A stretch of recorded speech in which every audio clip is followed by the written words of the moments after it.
Right, so we could have some fun here with this hand. 5-3, open-ended, backdoor flush draw.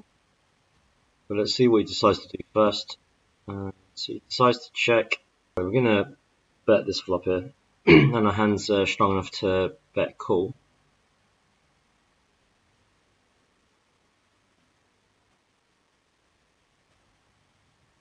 If we check here, we're just going to effectively give up on the river. So I think we're going to bet the turn as well. I think hopefully we may have just rivered him versus his ace highs. So we're going to block bet the river as well. It'd be a nice raise from him here if he does have like pocket sevens. Well, he just calls with a 9. Aces, we're going to open. This flop, we're going to c-bet. I mean, sure, he has loads more 5x than we do, but we do crush a lot of his king x hands. We have stronger king x and aces like we do now than he does. I think we're just going to bet twice here with aces.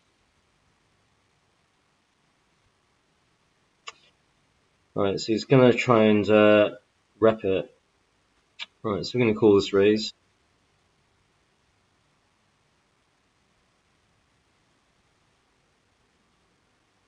Ah, this sucks.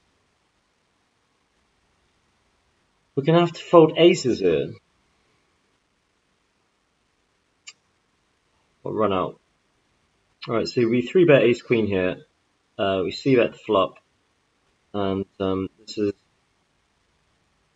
a turn card for us to double barrel. And I think we're going to go all in here. As a bluff. Right, good luck. Wow. Just snap calls of king 9. Yeah, that king 9 snap call. I have so much ace king, king queen, aces that would play the same way. So for him to snap call is pretty insane, I think. 6-5. You see a nice flop. Okay, we're going to bet small here. So we get called twice here with 6-5. So the gut shot completes. We're going to continue betting small here with 6-5. Right, we get called twice again. And we see pot. Given how much he's got behind, I wonder if it's more profitable to just call here. So that we can allow this guy to call if he has a straight. If we raise, I think we're going to get straights to fold. Just for another $14. So I think I want to take the risk that we can get paid twice here rather than getting him to kind of fold and just win his remaining $10. Right, we're going to peel this 3-bet with jacks, just as we're going to peel this 3-bet with jacks on the left as well.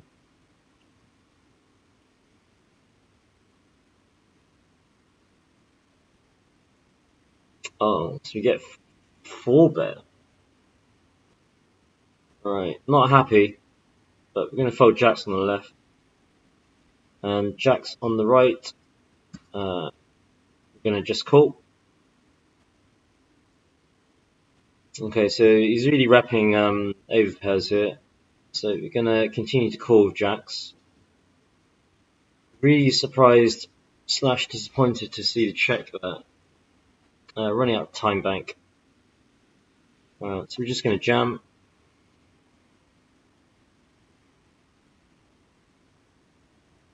Wow, that's a shame. I was really hoping to get the full double there.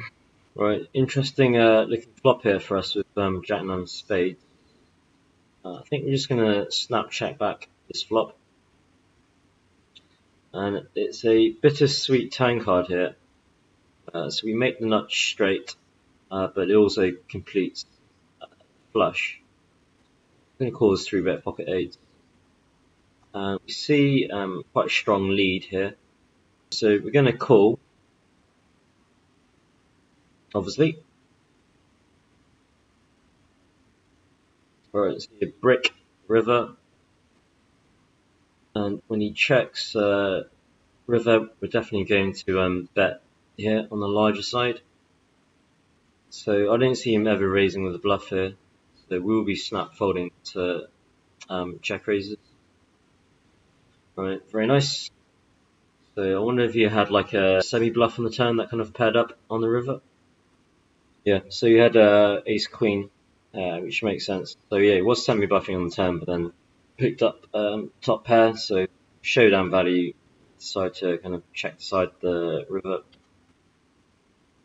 Defend 6s. Alright, we're going to check all 6s. I was just thinking whether or not this is a spot where he should be overbetting here. I don't think it makes too much sense from his perspective to be overbetting. So we're going to call twice.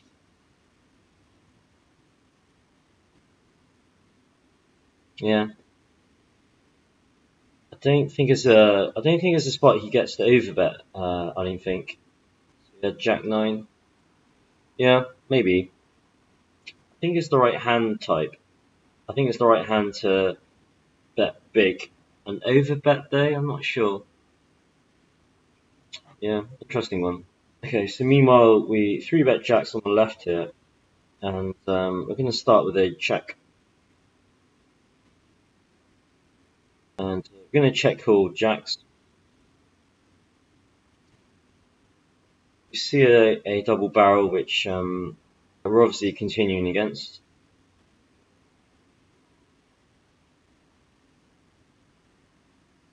Right, so I guess he's just going to try and rep. He's not 8, I was going to say. Right, so relief. So he had ace queen.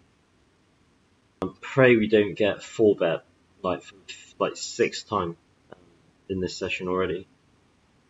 Feels like it's coming. Every time I 3-bet from the big blind, I get a 4-bet here in this session. I mean, we're not folding, but yeah, it's amazing me how often we face a 4-bet. Right, so let's continue. So check's good for me. Right, I need to be mindful that we don't want to show down this hand versus his ace kings. I feel like he's going to check twice. Right, so the question is, how do we get him to fold his ace king? How do we play this hand in a way that's going to get him to fold his ace king? I wonder if he would still peel at least once versus the sizing. But I think we still have to try. I don't feel like we'd be over bluffing here by taking this line. It's good how it's there's no flush draw as well. So there's less ace queen suited that we have that I think he would perceive us to have that would take this line. Nice. Yeah, because I think if there was a backdoor flush draw,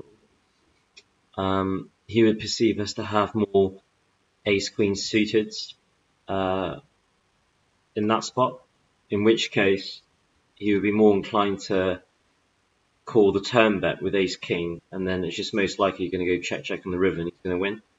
But because there's no backdoor flush draw, I think he would perceive, I would perceive that he would perceive our range to not have any ace queen suited, and therefore would be more weighted towards like tens, jacks, queens, even 9s as well. That's just trying to extract another value bet before check check on the river, and then just kind of win the pot.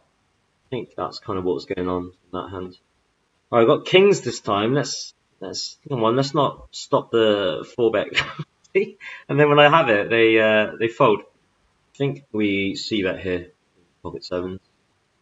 We need to try and target a max value versus ace x. If he's got nothing, he's not going to call one anyway. So this is a nice turn card to overbet. He should be calling at some frequency with this ace x here, which he does.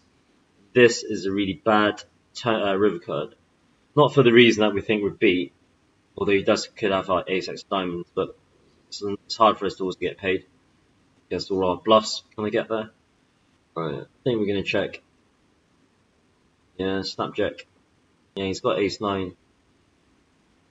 Let's hope this guy doesn't 3-bet us again. Because if he does, I was gonna say I was gonna 4-bet. Okay, we're gonna c-bet trips here. And we're gonna double barrel.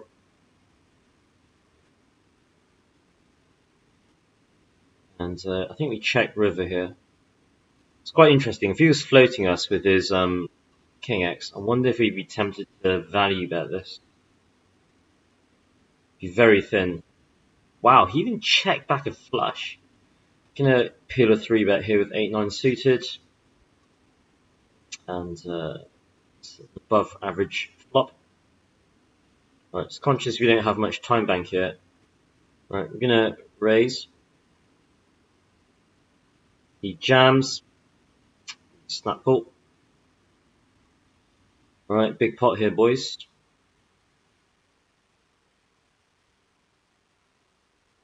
Alright, it's always nice to win the first one. He's drawing dead on the second. Sweet. You shouldn't really be c-betting that flop really too often.